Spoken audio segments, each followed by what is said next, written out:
नमस्कार दोस्तों, study platform YouTube channel में आपका बहुत स्वागत है। आज हम पढ़ने वाले हैं, क्या पढ़ने वाले हैं आज? ड्राइंग शीट के मानक व उपयोग हम पढ़ने वाले हैं। यानी ड्राइंग शीट क्या होती है। इससे पिछली वीडियो में हमने इंजीनियरिंग ड्राइंग का परिचय और रूढ़ियों के बारे में पढ़ लिया था, जिसका लिंक मैं डिस्क्रिप्शन में दे रहा हूँ। तथा उसके बाद हमने ड्राइंग उपकरणों के बारे में पढ़ा था। किसके बारे में? ड्राइंग उपकरणों के बारे में, जिसका भी लिंक किस में दे रहा हूँ मैं? डिस्कशन में दे रहा हूँ, ठीक है। उसके बाद हमने ड्राइंग सामग्री के बारे में पढ़ा था, उसका भी लिंक डिस्कशन में दे रहा हूँ। तो आज हम पढ़ने वाले हैं क्या? ड्राइंग शीट के मानक व उपयोग हम पढ़ने वाले हैं। तो देखिए ड्राइंग शीट क्या होती है। अब सबसे पहले क्या है? Basic principle of drawing sheet, यानी बेसिक प्रिंसिपल यानी मौलिक सिद्धांत। किसका? ड्राइंग शीट का मौलिक सिद्धांत क्या होता है, उसके साइज का सिद्धांत क्या होता है। तो देखिए, एक पूर्व मुद्रित और खाली ड्राइंग शीट का विशिष्ट साइज इंजीनियरिंग के क्षेत्र में सभी तकनीकी ड्राइंगों के लिए उपयोगी होता है। एक पूर्व मुद्रित यानी मुद्रण से पहले, छापने से पहले की, तथा खाली ड्राइंग शीट का जो विशिष्ट साइज होता है वो इंजीनियरिंग के क्षेत्र में सभी तकनीकी ड्राइंग के लिए क्या होता है? बहुत ही उपयोगी होता है। तो छापने से पहले का और खाली ड्राइंग शीट यानी छापने के बाद का साइज़ क्या होता है? बहुत ही महत्वपूर्ण होता है ड्राइंग में, ठीक है। तो देखिए आगे क्या होता है। ड्राइंग शीट के आकार का सिद्धांत, यानी ड्राइंग शीट का जो हम आकार है वो किस सिद्धांत के द्वारा देते हैं, तो उसे हम कहते हैं ड्राइंग शीट के आकार का सिद्धांत। वो सिद्धांत क्या होता है? तो देखिए, ड्राइंग शीट के साइज का यानी ड्राइंग शीट के आकार या साइज का आधारभूत सिद्धांत इसकी लंबाई और चौड़ाई के अनुपात के रूप में दर्शाया जाता है। तो किसके अनुपात में दर्शाते हैं इसको? हम लंबाई और चौड़ाई के रूप में दर्शाते हैं। तो देखिए, जैसे ये ड्राइंग शीट है, ये क्या है? एक ड्राइंग शीट है, ठीक है। ये क्या है? एक ड्राइंग शीट। ये जो ड्राइंग शीट है ये वर्टिकल साइज में है, और एक ड्राइंग शीट ये है, और ये कौन से साइज में है? आपकी हॉरिजेंटल साइज में, यानी ये जो है क्षैतिज साइज में है। कौन सी में है? क्षैतिज में। और ये जो ये इधर वाली है वो ऊर्ध्वाधर है। कौन सी है? ऊर्ध्वाधर है, ठीक है, यानी वर्टिकल है। तो ये वाली वर्टिकल होगी और ये कौन सी होगी? आपकी क्षैतिज होगी, ठीक है। तो क्षैतिज वाली में क्या होता है? ये क्षैतिज वाली, इसमें क्षैतिज वाली में क्या होगा कि ये तो लंबाई होगी, ये क्या होगी? आपकी लंबाई होगी, और ये क्या होगी? चौड़ाई होगी, ठीक है। और ऊर्ध्वाधर वाली में ये आपकी जो है ये लंबाई होगी और ये चौड़ाई होगी, ठीक है। ये इस प्रकार होते हैं। अब देखते हैं आगे। यानी अब इस ड्राइंग शीट में हम मान लेते हैं कि ये एक्स है और ये क्या है? वाई। ये एक्स है और ये क्या है? वाई है। तो एक्स का जो मान है वो 1 रहेगा, और वाई का जो मान है वो कितना रहता है? √2 होता है। कितना होता है? √2 होता है। तो इसको कैसे समझते हैं? देखिए, यानी एक्स और वाई का अनुपात कितना होता है? ये एक्स यानी लंबाई होती है यहाँ पर, और ये चौड़ाई होती है। लंबाई और जो चौड़ाई का जो अनुपात है वो 1:√2 होता है। कितना होता है? एक्स का मान कितना होता है? 1 होता है, और वाई का मान √2 होता है। √2 का हम मान 1.414 लेते हैं। कितने लेते हैं? 1.414 लेते हैं। और यहाँ पर एक्स वाई का मतलब होता है इसके पृष्ठीय क्षेत्रफल, यानी जो ड्राइंग शीट के पृष्ठीय क्षेत्रफल, ये एक्स और ये वाई, इन दोनों का पृष्ठीय क्षेत्रफल क्या होगा? लंबाई इंटू चौड़ाई। पृष्ठीय क्षेत्रफल क्या होगा? लंबाई इंटू चौड़ाई, यानी एक्स इंटू वाई। तो एक्स इंटू वाई, इन दोनों का जो गुणनफल है वो कितना रहता है? 1 होता है। कितना होता है? 1 होता है। तो क्या होता है? यानी इस एक्स वाई का मान कितना होता है? 1। अब देखते हैं आगे। यहाँ जहाँ एक्स और वाई ड्राइंग शीट की साइड होती है, क्या होती है? ड्राइंग शीट की साइड होती है। यानी एक्स और वाई क्या है? ड्राइंग शीट की साइड। ये एक्स है और ये वाई होता है। इन दोनों का जो गुणनफल होता है वो 1 होता है, और इसका मान कितना होता है? 1, और इसका मान √2 होता है। यही ड्राइंग शीट का आकार क्या होता है? मौलिक सिद्धांत होता है, जिसका पृष्ठीय क्षेत्रफल क्या दिया हुआ है? एक्स और वाई ड्राइंग शीट की साइड हैं, यानी लंबाई और चौड़ाई, तथा जिसका पृष्ठीय क्षेत्रफल क्या होगा? 1 मीटर स्क्वायर होता है। कितना होता है? 1 मीटर स्क्वायर होता है। यानी एक्स और वाई का अगर हम गुणा करें तो एक्स और वाई का मान कितना आना चाहिए? 1 मीटर स्क्वायर। इसे ड्राइंग शीट का क्या कहेंगे? पृष्ठीय क्षेत्रफल कहते हैं। तो इसका मान कितना होता है? 1 मीटर स्क्वायर होता है। जब इनका हम अलग अलग मान निकालते हैं एक्स और वाई का। किसका मान निकालते हैं? एक्स और वाई का। तो एक्स का जो मान आता है वो 0.841 मीटर आता है, ठीक है। और जो वाई का मान है वो कितना है? इतना होता है। वाई का मान ये दिया हुआ है, ठीक है, 1.189 मीटर होता है।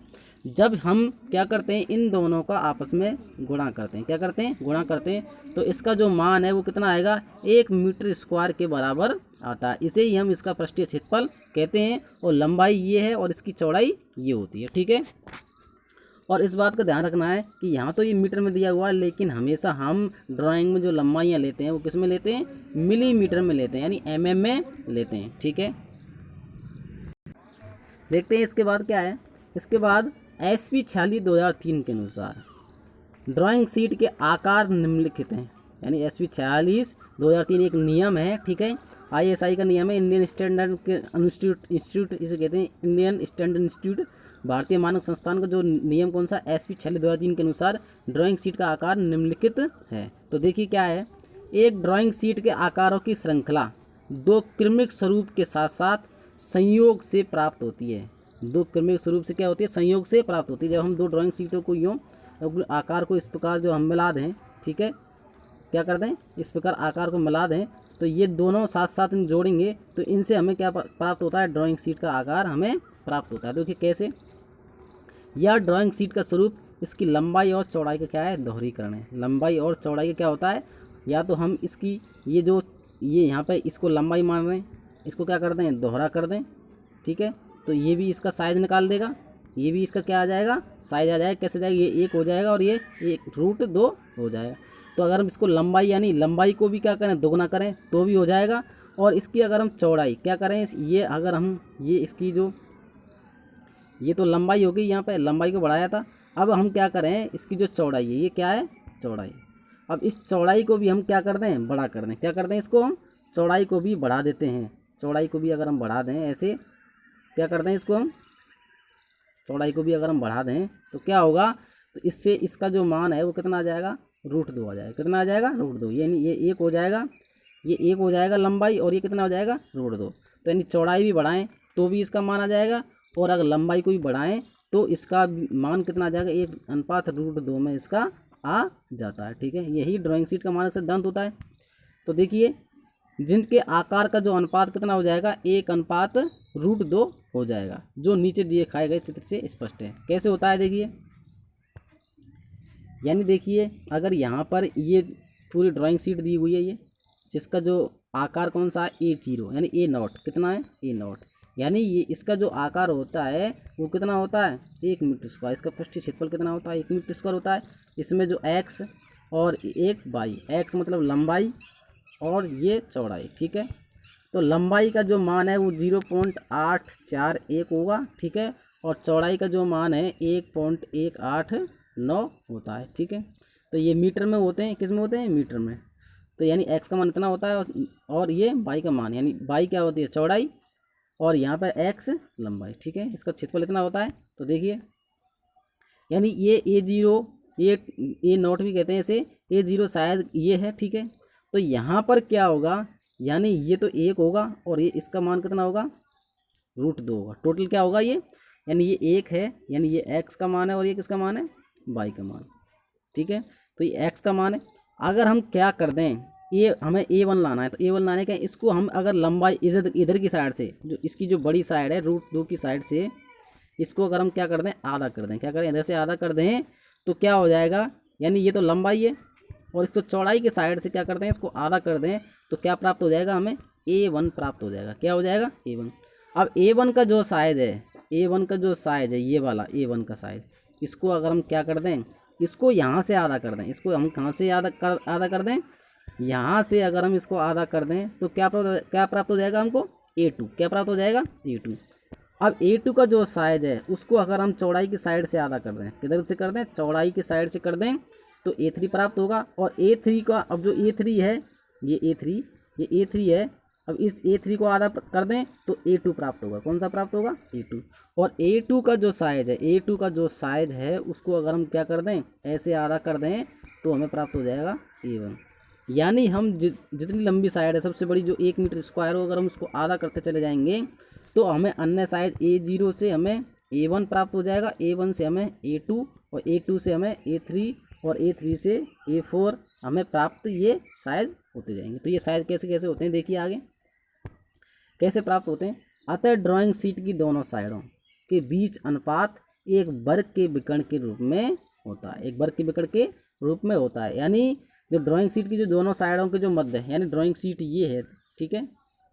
अब ये एक साइड है और ये दूसरी साइड है, इनके मध्य जो भी अनुपात होता है, क्या इन दोनों के मध्य जो भी एक्स और वाई के जो मध्य जो अनुपात है वो किसके बराबर कैसे होता है, एक वर्ग की भुजा तो ये होगी और दूसरा जो दूसरी भुजा होगी वो इसके विकर्ण के बराबर होती है। किसकी होती है, इसके विकर्ण के बराबर होती है। यानी ड्राइंग शीट की जो दोनों साइडों के बीच अनुपात क्या होता है, एक वर्ग के विकर्ण के रूप में होता है। किसके रूप में होता है, वर्ग के विकर्ण रूप में। कैसे होता है देखिए, ये हमारा एक वर्ग मान लेते हैं, ये क्या है, टोटल वर्ग है, इसका मान x, इसका मान x, इसका एक होगा और इसका एक होगा। अब इसका जब हम विकर्ण निकालते हैं, क्या निकालते हैं, विकर्ण निकालते हैं, तो पाइथागोरस जो प्रमेय है उससे जो विकर्ण निकलता है वो क्या होता है, एक्स स्क्वायर, यानी इसका आधार का स्क्वायर और लंब का square, x square plus x square बराबर क्या आ जाएगा, इसका मान वाई का मान आ जाएगा। किसका आ जाएगा, वाई का मान आ जाएगा यहाँ से।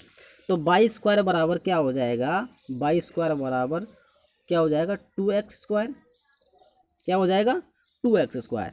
और जब हम y का रूट निकाल लें और इसका जब हम रूट निकालते हैं तो इसका रूट 2x आ जाता है। यानी जो विकर्ण कितना आएगा, विकर्ण का जो मान है वो कितना आएगा, विकर्ण का मान y बराबर कितना आ जाएगा, रूट 2x आता है। कितना आता है, रूट 2x। यानी जो y का मान कितना हो जाएगा, x रूट 2, यानी इसकी जो हमें लंबाई है इसका रूट 2 गुना ये हो जाता है। अब क्या कहते हैं हम, जब इसका चौड़ाई निकालते हैं, ड्राइंग शीट की जो लंबाई तो ये हो गई, जब इसकी हमें चौड़ाई निकालनी है तो इस विकर्ण को, ये जो विकर्ण है, इस विकर्ण को हम इस पॉइंट पर यहाँ से प्रकार रख करके और एक चाप लगाते हैं और चाप लगाने के बाद इसको हम आगे बढ़ाते हैं। चाप लगाने के बाद ये पूरा यहाँ से ये जितना बढ़ता है ये इसका क्या होगा, व्यास होगा, ये भी क्या होगा, इसका व्यास होगा। ये कितनी हो जाएगी, इसकी रूट 2 प्राप्त हो जाती है। तो इस प्रकार हमें क्या होता है, ड्राइंग शीट की लंबाई और चौड़ाई दोनों ही का जो अनुपात है वो कितना प्राप्त हो जाता है, x तो 1, x का मान कितना 1 और y का मान रूट 2 प्राप्त हो जाता है। यही ड्राइंग शीट का मौलिक सिद्धांत होता है। तो ड्राइंग शीट के मौलिक सिद्धांत में क्या है कि इसकी दो ड्राइंग शीट की दोनों साइडों के जो मध्य है, दोनों साइड लंबाई और चौड़ाई के मध्य जो अनुपात होता है वो किसको होता है, एक वर्ग के विकर्ण के रूप में होता है। तो वर्ग का विकर्ण कितना है, रूट 2, और वर्ग की भुजा कितनी है, 1, इनके मध्य अनुपात में होता है। ठीक है, आगे चलते हैं। अब शीट का विनिर्देशित साइज, डिजाइनेशन ऑफ साइज, यानी साइज का हम निर्देशन कैसे करते हैं, साइज कैसे निर्धारित करते हैं। BIS 46/2003 के अनुसार एक परिष्कृत मतलब एकदम शुद्ध एकदम, ठीक है, और अपरिष्कृत यानी कटी छटी नहीं हो। जब ड्राइंग शीट कटी छटी नहीं है तो उसे हम अपरिष्कृत कहेंगे और कटी छटी हो तो उसे हम परिष्कृत कहेंगे। ठीक है, ट्रिम साइज होती है, इसे कहते हैं हम अनट्रिम्ड साइज। शीट का आकार ड्राइंग शीट के हॉल्विंग एवं डबलिंग से प्राप्त शीट के अनुसार विनिर्देशित किया जाता है। तो हॉल्विंग एवं डबलिंग क्या होती है, एक प्रक्रिया होती है।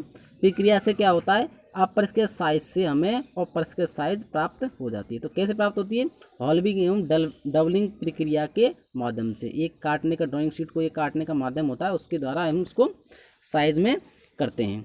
तो देखिए आगे क्या है, ड्राइंग शीट के आकार का चुनाव। अब ड्राइंग शीट हमने क्या कर ली, बना ली, यानी उसको हम कैसे तैयार करते हैं, ड्राइंग शीट के कौन कौन से आकार होते हैं तो वो देखते हैं। Selection of sheet size, sheet यानी ड्राइंग शीट का आकार का चुनाव कैसे करते हैं।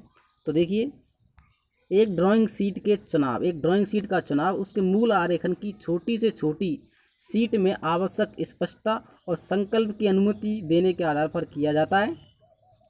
एक ड्राइंग शीट का मूल आरेखन और इसकी प्रतिलिपि IS 46/2003 के अनुसार नीचे दिखाई गई तालिका में इस प्रकार होता है। तो कौन कौन सा होता है वो देखते हैं। पहला A0, दूसरा A1, A2, A3, A4 और A5।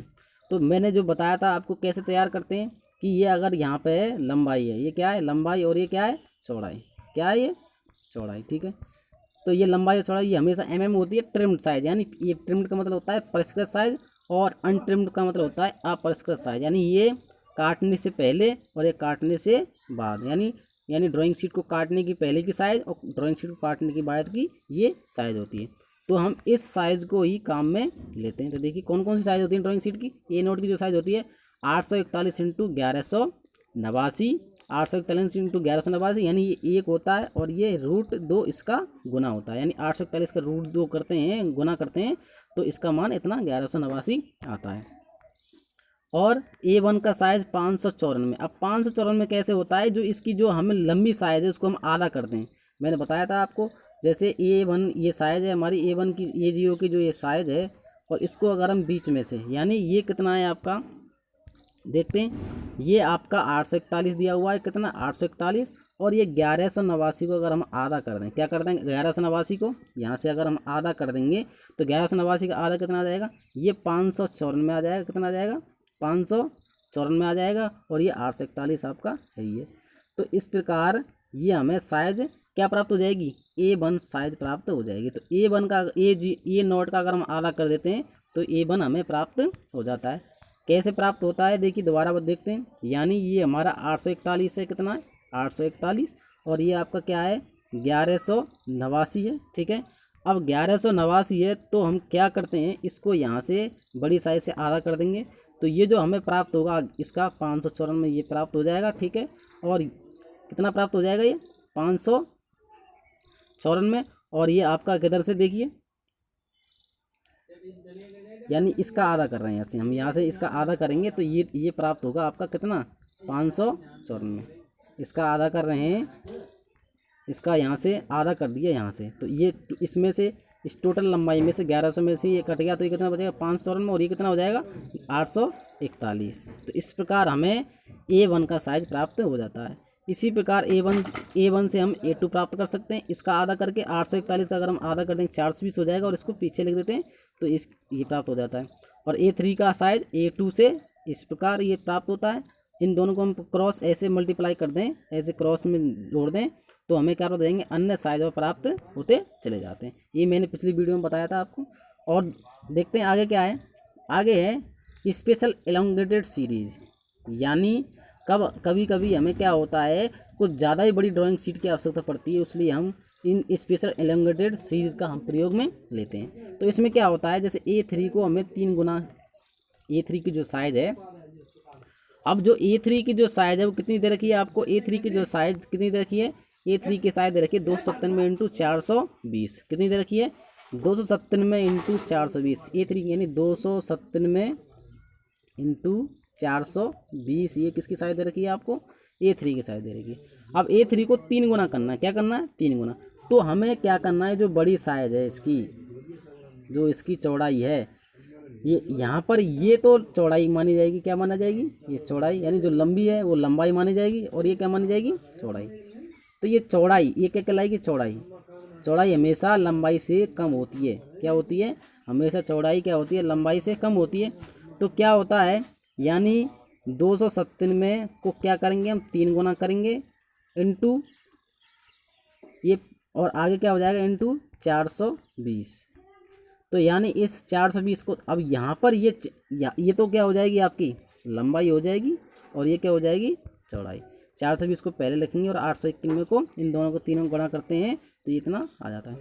तो हम क्या करते हैं इसमें, केवल जब किसी भी ड्राइंग शीट को हम 3 गुना या 4 गुना करते हैं तो उसकी चौड़ाई को ही हम गुना में बढ़ाते हैं, तो चौड़ाई उसकी 3 गुनी या 4 गुनी होती है। अगर A3 की साइज़ को अगर हम 4 गुना करना है तो उसके लिए क्या करेंगे हम, तो 297 इंटू 4 करेंगे, और गुणा जो आपका 420 है वो पीछे रहेगा, तो इसको लिख देंगे 420 इंटू 297 इंटू 4 गुणा करेंगे तो क्या आ जाएगा इसका 1188 आ जाता है। इसी प्रकार ये अन्य ड्राइंग शीट तैयार प्राप्त होती है। तो देखिए आगे है, आगे क्या है, विशेष एलोकेटेड सीरीज की ड्राइंग शीट में उसकी चौड़ाई बढ़ जाती है। तो मैंने जो बताया था वही है, देखिए ड्राइंग शीट में क्या होता है, उसकी चौड़ाई बढ़ती है, क्या बढ़ती है उसकी चौड़ाई, तो जैसे जो कि दुगनी या तिगनी हो सकती है। जैसे A3 के अगर हम साइज़ को क्या कर रहे हैं, A3 की साइज़ को अगर हम क्या कर रहे हैं 3 गुना बढ़ा रहे हैं, क्या कर रहे हैं हम उसको 3 गुना बढ़ा रहे हैं, तो क्या करेंगे 420, इसकी जो साइज़ कितनी होती है 297 इंटू 420 होती है, तो हम इसमें 3 का गुणा करेंगे और 4 से 20 को पहले लिख देंगे, तो इसकी जो साइज है उसी प्रकार प्राप्त हो जाती है। इसी प्रकार आगे चलते हैं। अब क्या दे रखा है, ड्राइंग शीट का अभिविन्यास। क्या दे रखा है, अभिविन्यास, layout of drawing sheet. Drawing sheet का अभिविन्यास क्या होता है, तो देखिए एक ड्राइंग शीट पर लेआउट ड्राइंग को पढ़ने में सरल और शीघ्र बनाता है। यानी ड्राइंग शीट का जो लेआउट है ना, वो ड्राइंग शीट का जो लेआउट है वो ड्राइंग को पढ़ने में क्या करता है, सरल और आसान बनाता है। ठीक है, लेआउट से हमें ड्राइंग पढ़ने में आसानी होती है। एक A1 साइज की ड्राइंग शीट का लेआउट नीचे चित्र में दिखाया गया है। इस लेआउट में दिखाई गई सभी विमाएँ कैसी होती हैं, तो हमेशा जो विमाएँ होती हैं लंबाई चौड़ाई ऊंचाई को हमेशा हम मिलीमीटर्स में लेते हैं। तो देखिए चित्र क्या है, ये ड्राइंग शीट का लेआउट दे रखा है। क्या दे रखा है, ये ड्राइंग शीट का लेआउट दे रखा है। ये लेआउट होता है यानी अभिविन्यास होता है। तो कैसे होता है देखिए, अब ये जो बाहर की जो साइड है, ये बाहर की जो पूरी बाउंड्री है, ये बाहर की जो बाउंड्री है, इसे कहते हैं हम अनट्रिम्ड साइज। कैसे हैं, क्या कह सकते हैं, अनट्रिम्ड, यानी काटने से पहले की, यानी ये मिल से हमें पेपर तैयार हो गया, मिल से क्या हो गया, हमें ये पेपर तैयार हो जाता है, जैसे हम अनट्रिम्ड शीट कहते हैं। ठीक है, अब उसके बाद क्या करते हैं, हम इसमें मार्जिन रखते हैं। क्या रखते हैं, मार्जिन। ये मार्जिन होता है, बीच में जो गैप है, ये जो गैप है उसे हम मार्जिन कहेंगे, जो गैप को मार्जिन कहेंगे। और जो इसकी जो लाइन है इधर, अब ये जो यहाँ पर ये जो लाइन है, यहाँ पर ये जो लाइन है, ये कौन सी होगी, मार्जिन लाइन कहलाएगी। क्या कहलाएगी, ये मार्जिन। देखिए तो ये तो अनट्रिम्ड साइज है, जो बाहर वाला अनट्रिम्ड साइज होता है, और बीच में हम मार्जिन छोड़ते हैं, जितना भी छोड़ते हैं मार्जिन, ठीक है, 5 mm या 10 mm। उसके बाद ये जो मार्जिन लाइन क्या करती है, मार्जिन को निर्धारित करती है। क्या करती है, मार्जिन लाइन, यानी जो बीच सेकंड जो बॉर्डर लाइन है वो जो सेकंड बॉर्डर लाइन है वो क्या कहलाएंगे, मार्जिन लाइन कहलाएंगे। क्या कहलाएंगे, मार्जिन लाइन। उसके बाद देखते हैं, उसके बाद क्या है, ये 5 mm का इधर गैप छोड़ रखा है, 5 mm इधर और 5 mm इधर गैप छोड़ रखा है। ठीक है, तो ये 5 mm इसे कहते हैं हम क्या, इसे हम कहते हैं बॉर्डर। क्या कहते हैं, जो बीच में जो गैप छोड़ रखा है, ये जो बीच में ये बॉर्डर है, क्या है ये, बॉर्डर, यानी ये क्या है, बॉर्डर है, सीमा। ठीक है, बॉर्डर है। अब बॉर्डर किसके द्वारा निर्धारित होता है, बॉर्डर लाइन के द्वारा। किसके द्वारा, बॉर्डर जो लाइन है उसके द्वारा हम बॉर्डर को निर्धारित करते हैं। तो हमने क्या समझा, अनट्रिम्ड साइज यानी पहले की, कटने से पहले की साइज होती है। उसके बाद मार्जिन निर्धारित करते हैं किसके द्वारा, मार्जिन लाइन के द्वारा। और जो बॉर्डर हम निर्धारित करते हैं, बॉर्डर जो हम निर्धारित करते हैं वो किसके द्वारा, बॉर्डर लाइन के द्वारा हम इसको निर्धारित करते हैं। अब जो बॉर्डर होता है, जो बॉर्डर हम कितना छोड़ते हैं, तीनों साइड में, इधर 5 mm, इधर 5 mm और इधर 5 mm। इधर की साइड जो बॉर्डर है वो ज़्यादा छोड़ा जाता है। अब ज़्यादा क्यों छोड़ा जाता है, क्योंकि हमें ड्राइंग शीट को फोल्ड करना होता है। कैबिनेट में हम फोल्ड करते हैं, और जब हम कैबिनेट फोल्ड करना होता है तो यहाँ पर हम ड्राइंग शीट में क्या कर देते हैं, ड्राइंग शीट में हम यहाँ पर क्या कर देते हैं, हल्के छेद कर देते हैं, और उसको हम कैबिनेट में फोल्ड करके आसानी से रख सकते हैं। जब हम कैबिनेट में फोल्ड करते हैं तो उसके लिए यहाँ ज़्यादा जगह चाहिए। अगर हमें कैबिनेट में फोल्ड नहीं करना होता है तो यहाँ पर 5 mm ही जगह छोड़ते हैं, यानी चारों तरफ समान जगह छोड़ेंगे। अगर हमें ड्राइंग शीट को क्या करना है, फोल्ड करना है, तो यहाँ में क्या चाहिए, ज़्यादा जगह चाहिए। तो इसलिए अगर A1 A0 या A1 की जो साइज़ है उसके लिए जो बॉर्डर होता है वो कितना होता है, इधर आगे 20 होता है, और A2 A3 A4 और A5 के लिए कितना रखते हैं, 10 mm। कितना, 10 mm। ठीक है, मिलीमीटर। तो ये क्या होता है, पूरा ड्राइंग शीट का लेआउट होता है। अब यहाँ पर ये कोने में, ये ड्राइंग शीट को अगर हम आधा यूँ कर दें, ड्राइंग शीट को अगर हम आधा यूँ कर दें तो क्या हो जाएगा, इधर दायां भाग होगा, ये कौन सा होगा, दायां, और ये कौन सा हो जाएगा आपका, बायां हो जाएगा। कौन सा हो जाएगा, ये बायां। तो क्या होता है, बायां होता है, तो ये दायां होगा और ये बायां होगा। अब ड्राइंग शीट में ये ऊपर का भाग है और ये नीचे का भाग। तो जो टाइटल होता है, टाइटल ब्लॉक यानी शीर्षक ब्लॉक कहते हैं, जैसे वो दाएं तरफ नीचे होता है, दाएं तरफ क्या होता है, नीचे होता है। तो क्या हुआ, यानी इस हम लेआउट के माध्यम से ड्राइंग को पढ़ना आसान हो जाता है। इसे ये जो पूरा है ये ड्राइंग स्पेस होता है, यानी ड्राइंग कार्य करने के लिए क्या होता है, पूरा स्पेस होता है। यहाँ पे हम ड्राइंग कार्य करते हैं। तो हमने ड्राइंग लेआउट के बारे में समझा, और आगे पढ़ते हैं। देखिए आगे क्या है, अब जो हमने चित्र में देखा था कि चित्र के अनुसार बॉर्डर लाइन खींचकर वर्किंग स्पेस प्राप्त करते हैं। तो क्या मतलब, यानी हम क्या करते हैं, जो ये बॉर्डर लाइन हम खींच देते हैं ना चारों तरफ, इससे हम क्या प्राप्त करते हैं, ड्राइंग के लिए ड्राइंग का स्पेस है ना वो हम इसके लिए तैयार कर देते हैं, ठीक है। उसके बाद क्या है, SP 46/2003 की संस्तुति के अनुसार A0 और A1 ड्राइंग शीट के लिए बॉर्डर की चौड़ाई कितनी होती है, 20 mm, जो मैंने आपको बता चुकी है, ठीक है। और A2 A3 A4 के लिए कितनी होती है, 10 mm ये होती है। तो कौन सी साइज, कौन सा होता है ये वाली, यानी ये 20 mm किसके लिए, ये जो यहाँ से यहाँ तक है ये A0 और A1 के लिए, और ये 10 mm किसके लिए, A2 से और A5 तक के लिए होता है, ठीक है। आगे चलते हैं। आगे क्या है, दूसरा लेआउट दे रखा है इसमें। अब दूसरा लेआउट क्या दे रखा है कि इसमें यहाँ पर ये जो बॉर्डर होता है, ये जो बॉर्डर दिया हुआ ये बॉर्डर है, ठीक है, ये बॉर्डर लाइन खींची हुई है, ये बाहर की साइड, जो ये बाहर की साइड है, ये जो मार्जिन लाइन है, कौन सी लाइन है ये मार्जिन लाइन है, ये वाली मार्जिन है, ये वाली जो लाइन होगी ये बाहर की, ये बाहर की लाइन है, ये बाहर की, इसे हम कहेंगे मार्जिन लाइन। कौन सी कहेंगे, मार्जिन लाइन कहते हैं इसे हम, ठीक है। और जो ये बाहर मार्जिन छोड़ दिया हमने, ठीक है, ये ड्राइंग के लिए स्पेस है, ये टाइटल ब्लॉक दाएं तरफ नीचे होता है, और ये यानी जो फ्रेम क्या दर्शाता है, ड्राइंग के लिए स्पष्ट क्षेत्र दर्शाता है। फ्रेम के द्वारा हम क्या दर्शाते हैं, ड्राइंग के लिए जितना भी स्पेस है ये पूरा फ्रेम है, ठीक है। स्पेस को दर्शाने के लिए फ्रेम दर्शाता है। ड्राइंग के लिए जो स्पेस है वो क्या दर्शाएगा, फ्रेम दर्शाएगा। उसके बाद देखिए ये बॉर्डर है, ठीक है, और जो बॉर्डर होता है वो कितना होता है, तीनों तरफ 5 mm, इधर 5, इधर 5, इधर 5 mm होता है, और इधर कितना होता है, देखो इधर का है A0 और A1 के लिए 20 mm, और A2 और A3 A4 के लिए कितना 10 mm हम इसको रखते हैं। तो देखिए ये ओरिएंटेशन मार्क है, ये क्या है, ओरिएंटेशन मार्क, यानी ये ड्राइंग शीट में एक स्थापित यानी पॉइंट को स्थापित करने के काम आता है। ये क्या होता है, ओरिएंटेशन मार्क होता है, चारों तरफ लगा दिए जाते हैं, ठीक है, ओरिएंटेशन मार्क होते हैं ये। इससे हमें क्या होती है, ड्राइंग शीट को बनाने में आसानी होती है।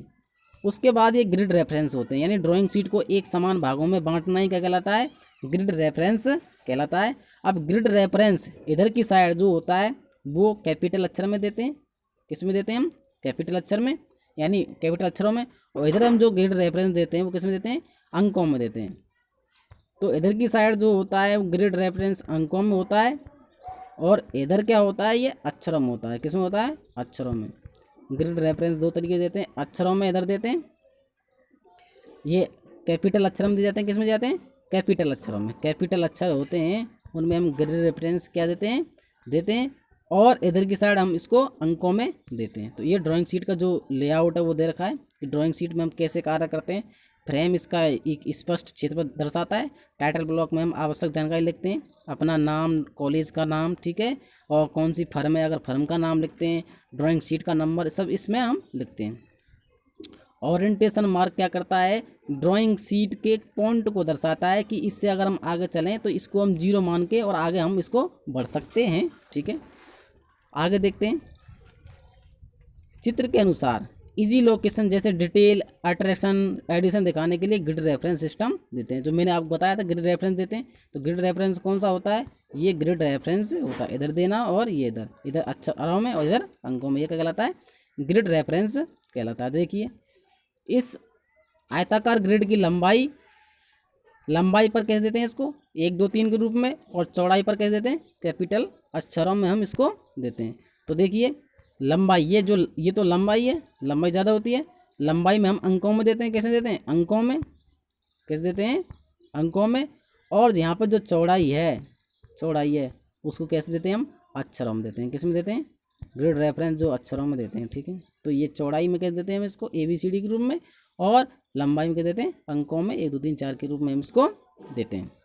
आगे देखते हैं, अब ड्राइंग शीट का जो हमने अभिविन्यास पढ़ा था उससे संबंधित क्या दे रखें, पद दे रखें। तो पद कौन कौन से हैं, सबसे पहले हमने मार्जिन पढ़ा था कि मार्जिन क्या होता है।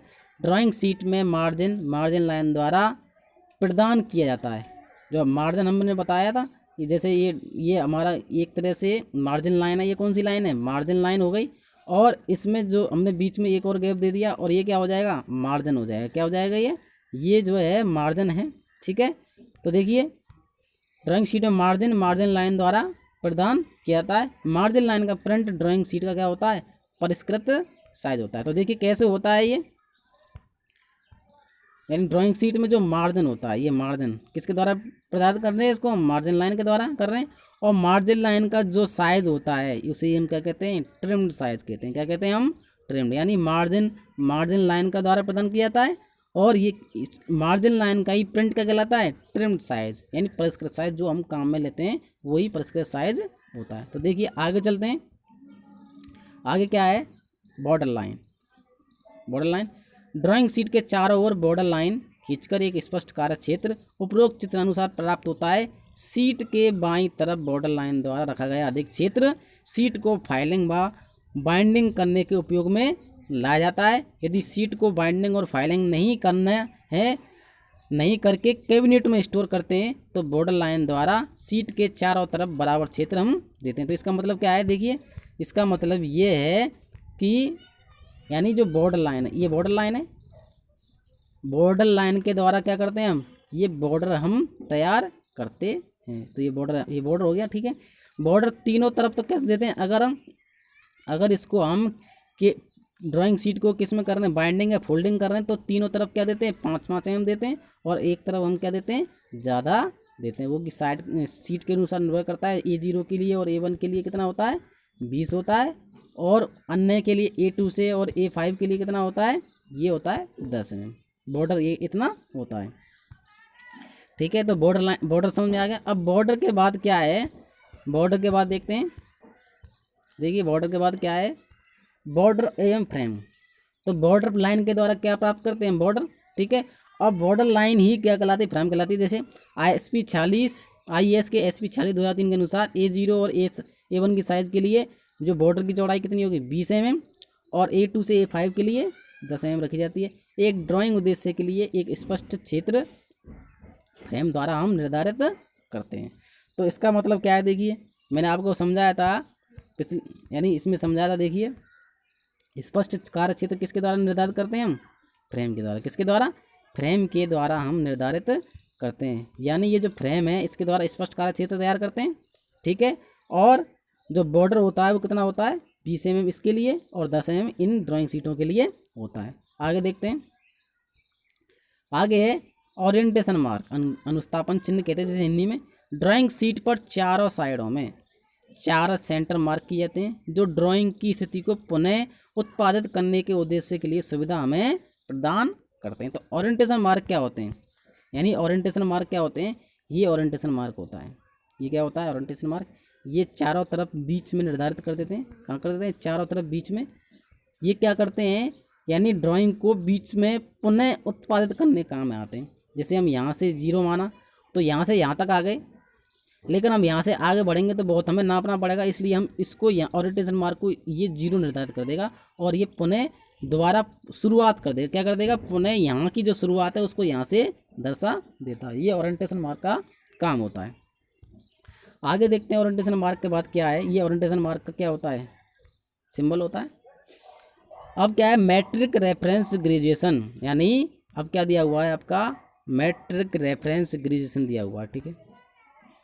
सभी ड्राइंग पर एक figure less metric reference graduation प्रदान किए जाते हैं, जिनकी न्यूनतम लंबाई 100 mm और इन्हें 10 mm के बराबर भागों में बांटा जाता है। मैट्रिक रेफरेंस ग्रेजुएशन शीट के बॉर्डर में फ्रेम के पास अनुस्थापन चिन्ह से समान रूप से दिए जाते हैं। इनकी अधिकतम चौड़ाई 5 mm और स्ट्रोक की जो मोटाई है वो कितनी होती है, 0.5 mm होती है। तो इस प्रकार की हमने क्या देखा था, ये मैट्रिक रेफरेंस ग्रेजुएशन होता है, ठीक है। जो इसकी जो क्या होती है, अधिकतम जो न्यूनतम लंबाई है वो कितनी होगी, इसकी 100 mm होगी। कितनी होगी, 100 mm। यानी ये मान लेते ये 100 mm है, यहाँ से यहाँ तक कितनी है, 100 mm। इसको बराबर 10-10 भागों में, 1 भाग 2 भाग 3 4 ऐसे हम 10-10 भागों में इसको किसके माध्यम से बांटते हैं, ओरिएंटेशन मार्क के माध्यम से इसको हम अलग अलग करते हैं। तो इसकी जो न्यूनतम लंबाई कितनी होगी, न्यूनतम लंबाई तो कितनी होगी, ये न्यूनतम लंबाई कितनी होगी, 100 mm होगी। और इसको बराबर 10-10 भागों में इसको हम क्या करते हैं, बांटते हैं, ठीक है। अब इसकी जो अधिकतम चौड़ाई है, ये क्या है, चौड़ाई, ये यहाँ से यहाँ तक क्या है, इसकी यहाँ से यहाँ तक ये चौड़ाई है। चौड़ाई कितनी होगी, 5 mm। और मोटाई, यानी जो इस लाइन की जो मोटाई है वो कितनी होगी, 0.5 mm होती है। तो हम इसको चित्र में समझते हैं। देखिए कैसे होता है ये यहाँ पर देखिए, ये दिया हुआ है, ये भाग दे रखे हैं ना, ये भाग, ये क्या है आपके मैट्रिक रेफरेंस ग्रेजुएशन दे रखे हैं। ये अधिकतम कितने हो सकते हैं, 100 mm हो सकते हैं। और इनको जो प्रत्येक भाग है वो कितने भागों में बटा रहता है, 10-10 भागों, 10-10 के mm में, कितने में, 10-10 mm में बटा होता है। और ये किसके माध्यम से, ओरिएंटेशन मार्क के माध्यम से हम बांटते हैं इसको। और इसकी जो चौड़ाई होती है वो कितनी होती है, 5 mm होती है। कितनी होती है, यहाँ से यहाँ तक जो इसकी चौड़ाई है वो कितनी है, 5 mm। और इस लाइन की जो मोटाई है वो कितनी होती है, 0.5 mm। तो ये चौड़ाई यानी डब्लू विड्थ यानी चौड़ाई, और ये आपकी मोटाई कितनी होती है इसकी, 0.5 mm होती है। ठीक है, तो आगे देखते हैं आगे क्या है। ओरिएंटेशन मार्क के बाद नेट रेफरेंस हमने पढ़ लिया। उसके बाद है ग्रिड रेफरेंस। क्या है, ग्रिड रेफरेंस क्या होता है, देखिए। ग्रिड संदर्भ कहते हैं, ग्रिड संदर्भ सभी साइज की ड्राइंग शीटों के लिए ड्राइंग की डिटेल ड्राइंग पर किए गए अलग से मॉडिफिकेशन तथा ड्राइंग की स्थिति को दर्शाने के लिए प्रदान किए जाते हैं। इन सभी ग्रिड की संख्या 2 से भाज्य होनी चाहिए। कैसे होनी चाहिए, ग्रिड की संख्या 2 से भाज्य होनी चाहिए। ड्राइंग की जटिलता के आधार पर होनी चाहिए। किसके आधार पर होनी चाहिए, जटिलता के आधार पर होनी चाहिए। यह अनुशंसा की जाती है कि ग्रिड आयतों के किसी भी साइड की लंबाई 25 mm से कम तथा 75 mm से अधिक नहीं होनी चाहिए। ड्राइंग शीट पर ग्रिड एक तरफ अक्षरों में और दूसरी तरफ क्या देते हैं, अंकों में देते हैं। तो ग्रिड हमने बताया था, ग्रिड रेफरेंस क्या होता है। तो ड्राइंग जो ग्रिड होता है वो क्या करता है, डिटेल, ड्राइंग की डिटेल को और ड्राइंग में जो अलग से हम परिवर्तन करते हैं उसको दर्शाने के लिए काम ले आते हैं। और ये किससे भाज्य होने चाहिए, 2 से भाज्य होने चाहिए। इनकी न्यूनतम लंबाई कितनी होनी चाहिए, 25 mm, और अधिकतम कितनी होनी चाहिए, 75 mm होनी चाहिए। और ये एक तरफ कैसे देते हैं, अक्षरों में, यानी चौड़ाई में अक्षर में देते हैं और लंबाई में इसको हम अंकों में देते हैं। तो देखिए हमने चित्र में देखते हैं इसको। तो ये आपका ग्रिड रेफरेंस दे रखा है। तो इनकी जो न्यूनतम लंबाई कितनी होती है, 75 mm। कितनी होती है, 75 mm न्यूनतम लंबाई कितनी हो सकती है, 75। और अधिकतम कितनी हो सकती है इनकी, 75 mm। न्यूनतम 25 हो सकती है, न्यूनतम 25 होती है। न्यूनतम कितनी होती है इसकी, 25। न्यूनतम लंबाई 25, ठीक है। और मैक्सिमम लंबाई कितनी होती है ग्रिड रेफरेंस की, ये होती है आपकी 75 mm होती है, ठीक है। ये एक तरफ यानी चौड़ाई की तरफ कैसे देते हैं इनको, कैपिटल अक्षरों में ABCD के रूप में देते हैं, और दूसरी तरफ इनको हम अंकों में देते हैं जो कि लंबाई की तरफ होता है। और ये ग्रिड रेफरेंस क्या कार्य करते हैं ड्राइंग शीट में, यानी ड्राइंग शीट में एक मतलब मॉडिफिकेशन या ड्राइंग शीट स्पष्टता के लिए ये ग्रिड रेफरेंस दिए जाते हैं। तो आगे देखते हैं। ग्रिड रेफरेंस पढ़ने के बाद, ग्रिड रेफरेंस के बाद क्या आता है हमारा, वस्तु संदर्भ या आइटम रेफरेंस। अब ये आइटम रेफरेंस क्या होता है देखते हैं। वस्तु संदर्भ किसी असेंबली या डिटेल ड्राइंग में दिखाए गए पार्टों को क्रमानुसार ड्राइंग शीट पर एक सारणी में दिखाना कहलाता है। यानी कोई भी वस्तु है उसमें बहुत सारे क्या हैं, असेंबली का मतलब होता है एक वस्तु के बहुत सारे पार्ट, उसे हम एक असेंबली कहते हैं, ठीक है। अब उस असेंबली में जितने भी पार्ट हैं उनको हम ड्राइंग शीट पर क्या दर्शा रहे हैं, एक सारणी के रूप में। या नट बोल्ट जो भी कपलिंग है उसको हम कैसे दर्शा रहे हैं, एक सारणी के रूप में दर्शा रहे हैं। वही क्या कहलाता है, वस्तु संदर्भ कहलाता है। कोई भी असेंबली में दिखाए गए समान पार्ट समान वस्तु संदर्भ रखते हैं। अगर समान पार्ट एक हैं या दो हैं तो उसके लिए हम एक बार ही लिखेंगे कि ये पार्ट इतने हो सकते हैं। अगर समान पार्टों को हम एक बार लिखेंगे उनकी संख्या इधर लिख देंगे, ठीक है। सभी वस्तु संदर्भ एक वस्तु सूची में दिखाए जाते हैं। वस्तु संदर्भ केवल हिंदू अरेबिक न्यूमेरल में दिखाए जाते हैं। किसमें दिए जाते हैं, हिंदू अरेबिक न्यूमेरल में दिखाए जाते हैं। ये बड़े अक्षरों में होते हैं। कैसे होते हैं, बड़े अक्षरों में होते हैं, कैपिटल लेटर में।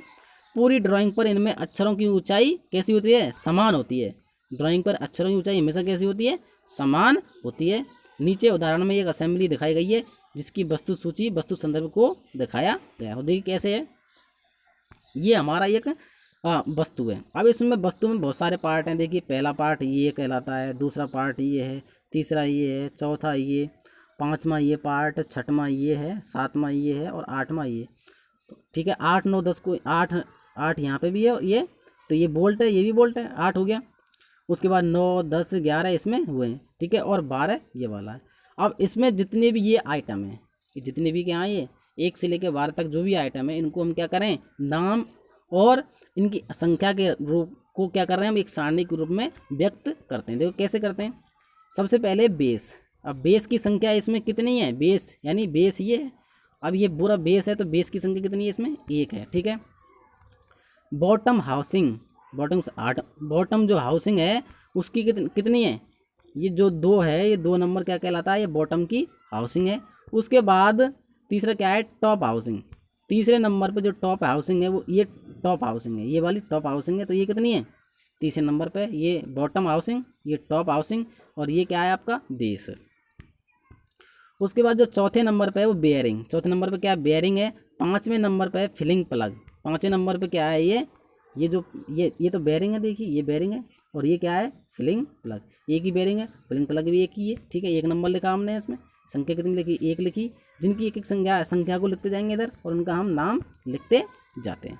उसके बाद 2 टी बोल्ट हैं, टी बोल्ट कितने हैं इसमें, टी बोल्ट देखते हैं, तो छठवें नंबर पर टी बोल्ट एक तो ये हो गया और एक ये हो गया, यानी 2 टी बोल्ट कितने, जो समान रखेंगे उनको हम संख्या के रूप में ज़्यादा लिख देंगे, तो कितना है, 2 है तो 2 लिख दिया हमने, 2 लिख दिया, ठीक है। हेक्सागोनल नट कितने हैं, 2, हेक्सागोनल जो नट हैं इसमें कितने नट, 2 हैं, कितने, देखो 7 नंबर पे एक नट ये हो गया और एक नट ये हो गया, हेक्सागोनल नट है 7वें नंबर पे। उसके बाद देखिए वाशर 4 हैं, वाशर कितने हैं, देखिए वाशर देखते हैं हम यहाँ पर, एक वाशर यहाँ पर है, एक वाशर यहाँ पर है, एक वाशर यहाँ, एक वाशर यहाँ, तो वाशर कितने हो गए, 4 हो गए। तो उसका क्रमांक कितना है, 8वें नंबर वाशर। और 9वें नंबर पर टी बोल्ट, 2 टी बोल्ट और हैं, देखिए 2 टी बोल्ट कौन से 9वें नंबर पे, एक टी बोल्ट ये हो गया और एक ये टी बोल्ट हो गया, ठीक है, 2 टी बोल्ट और हैं ये, तो ये बड़े, इनकी साइज़ बड़ी है और इनकी साइज़ छोटी है, तो टी बोल्ट 2 ये हो गए, टी बोल्ट 2 ये हो जाते हैं, इनको अलग अलग दिया। उसके बाद देखिए कैसल नट, अब इन टी बोल्टों पर नट कौन से हैं, ये जो नट है वो कैसल नट है, कौन से नट हैं, ये कैसल नट हैं, तो इनका क्रमांक लिख दिए 2 हैं। उसके बाद देखिए स्प्लिन नट यानी 11वें नंबर पे क्या दे रखा है आपको, स्प्लिन नट, यानी स्प्लिन नट कैसल नट के ऊपर ये छोटे छोटे हैं, ये क्या है, स्प्लिन नट इसमें लगे जो लॉकिंग का कार्य है इसमें करते हैं। तो देखिए आगे क्या है, ड्रेन नट, यानी जो आपका जो बार में क्या है, ये ड्रेन नट है, ये क्या है यहाँ पर, ड्रेन नट, यानी एक तरह से इसमें ड्रेन नट का मतलब होता है यहाँ पर हम स्नेन करना है, क्या करना है, लुब्रिकेंट यहाँ से भेजना है इसमें बेयरिंग में, तो उसके लिए हम इस ड्रेन नट यूज़ करते हैं। तो ड्रेन नट कितना है इसमें, एक होता है, इसे ही हम क्या कहते हैं, ये पूरा ही वस्तु संदर्भ कहलाता है, ठीक है।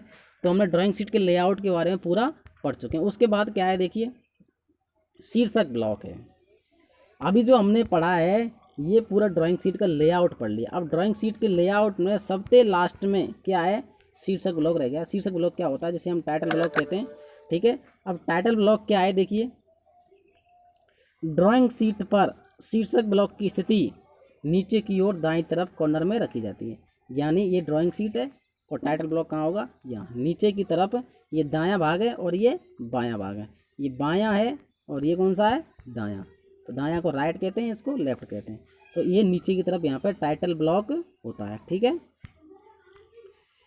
शीर्षक ब्लॉक में ड्राइंग शीट पर बनने वाली ड्राइंग का परिचय दिया जाता है, यानी ड्राइंग शीट का जो बनने वाली ड्राइंग शीट है उसका हम कह देते हैं, उसमें परिचय देते हैं, जिसके अंतर्गत निम्न बिंदु आते हैं। कौन कौन से बिंदु आते हैं, तो देखिए इसमें जो बिंदु आते हैं वो देखिए ये बिंदु आते हैं इसमें। पहला है फर्म का नाम, नेम ऑफ द फर्म, अगर फर्म नहीं है तो अपन स्टूडेंट नेम। दूसरा ड्राइंग शीट का क्या है, शीर्षक, यानी टाइटल ऑफ द ड्राइंग का हम टाइटल लिखते हैं। तीसरा पैमाना, स्केल क्या होता है, mm है या सेंटीमीटर है, मीटर है। और चौथा क्या है, ड्राइंग शीट यानी ड्राइंग का नंबर। पांचवा ड्राइंग का क्या है, डेट, यानी ड्राइंग की डेट, कब ड्राइंग बनाई गई है। छठवां विद्यार्थी का नाम। और सातवां क्या है, बीचक के हस्ताक्षर।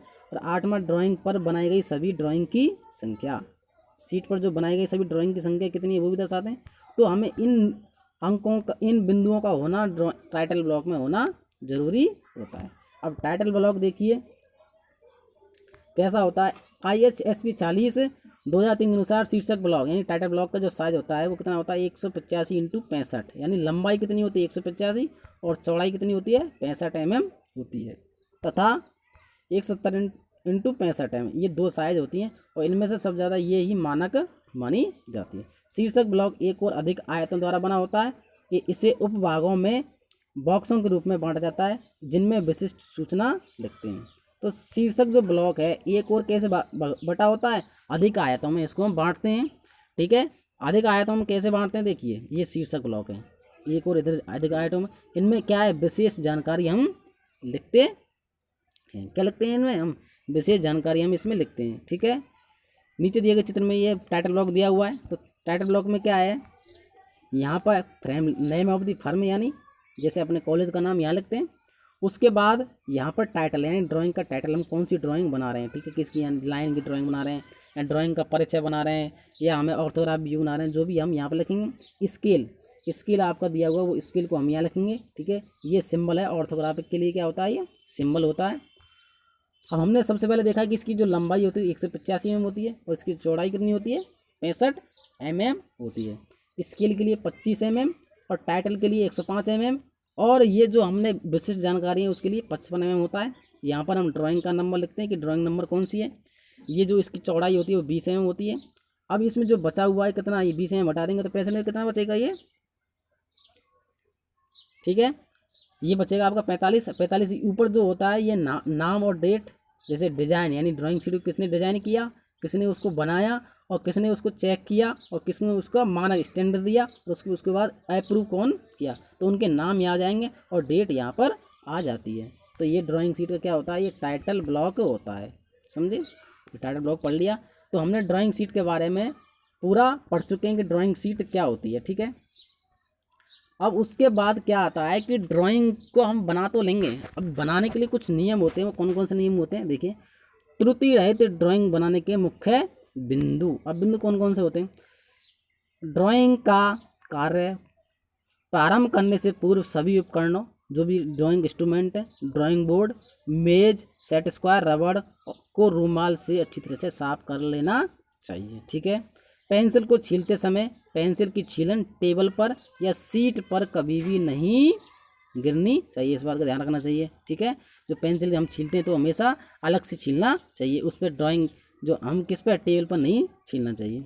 उसके बाद क्या होता है, mini drafter, set square, T square आदि सभी ड्राइंग बोर्ड पर सरकाने वाले उपकरणों को अच्छी तरह से डस्टर से साफ कर लेना चाहिए, जिससे बोर्ड व सीट सरकाते समय ड्राइंग शीट को गंदा नहीं करें। इनको सबसे पहले साफ कर लेना चाहिए। गर्मी में ड्राइंग शीट पर कार्य करते समय पसीने से अपनी सीट को बचाना चाहिए। इसके लिए हाथ के नीचे क्या रखना चाहिए, रूमाल रखना चाहिए। आगे देखते हैं क्या है, आगे आपका पेंसिल को शार्पनर से छीलने के पश्चात रेगमाल पर पेना करते समय पेंसिल के कणों को ड्राइंग शीट से दूर गिराना चाहिए। अब जब पेंसिल को हम नुकीला कर रहे हैं तो रेगमाल पे घसेंगे उसको, तो उसे क्या करना चाहिए, हमें उसको ड्राइंग शीट जो टेबल है उससे यहाँ पर कोने में हम उसको छील सकते हैं, ठीक है। ड्राइंग पर कार्य करते समय सर्वप्रथम हल्की लाइनों की सहायता से चित्र बनाना चाहिए। अंत में पूर्ण होने पर आवश्यक लाइनों को गहरा कर देना चाहिए। तो हम ड्राइंग की शुरुआत किससे करते हैं, H या 2S से, और फाइनल हम किससे करते हैं, 3H या 4S से करते हैं। साथ में जहाँ तक संभव हो नरम पेंसिल HB, B और 7B का प्रयोग ड्राइंग पर कम से कम करना चाहिए, क्योंकि ड्राइंग पर इनका प्रयोग करेंगे तो ड्राइंग बहुत काली हो जाएगी और भद्दी दिखेगी। और उसके बाद ड्राइंग पर कार्य करते समय दोनों हाथ बिल्कुल कैसे होने चाहिए, साफ होने चाहिए। कैसे होने चाहिए, साफ होने चाहिए। और उसके बाद क्या है, ड्राइंग के पूर्ण होने पर उसे सीट कवर में रखना चाहिए, अन्यथा बिना कवर के गंदी हो जाती है। तो ड्राइंग बन गई तो उसके बाद उसका कारण कहाँ रखेंगे, उसको हम ड्राइंग कवर सीट में रखेंगे। कहाँ रखेंगे, सीट कवर में उसको हम रखेंगे। रबड़ को अधिक उपयोग में लेने पर वह काला हो जाता है, अतः काले रबड़ से ड्राइंग शीट पर कुछ मिटाना नहीं चाहिए। पहले रबड़ को पानी से या साबुन से साफ करना चाहिए, उसके बाद काम में लेना चाहिए, ठीक है। ये रबड़ का काम है। कार्य को शीघ्र करने के स्थान पर शुद्धता से कार्य करना चाहिए। कार्य कैसे करना चाहिए, शुद्धता से करना चाहिए, ना कि शीघ्रता से। तो आज हमने क्या पढ़ा, यानी ड्राइंग शीट, यानी जो ड्राइंग शीट है उसके बारे में पूरा पढ़ चुके हैं कि ड्राइंग शीट का सिद्धांत क्या होता है, ड्राइंग शीट का मौलिक सिद्धांत क्या होता है, ड्राइंग शीट की साइज कैसी होती है, ड्राइंग शीट का लेआउट क्या होता है, ठीक है। लेआउट हम पूरा पढ़ चुके हैं। उसके बाद हमने मुख्य बिंदु, यानी ड्राइंग को बनाने से पहले कौन कौन से मुख्य बिंदु होते हैं उसको पढ़ चुके हैं। तो आज ये पूरा दूसरा जो चैप्टर है वो क्लोज हो चुका है। कल हम पढ़ाएंगे अन्य नेक्स्ट चैप्टर। तो इसलिए आप लोग सबसे पहले मेरी जो पिछली वीडियो बनाई हैं उनका डिस्कशन में लिंक दे रहा हूँ, उनको देखें और फिर उसके बाद इसको देखें, तो आपको कोई भी एग्ज़ाम में परेशानी नहीं आएगी। ठीक है। और ज़्यादा से ज़्यादा आप लोग इस मेरे चैनल को सब्सक्राइब करें और शेयर करने की कृपा करें। धन्यवाद।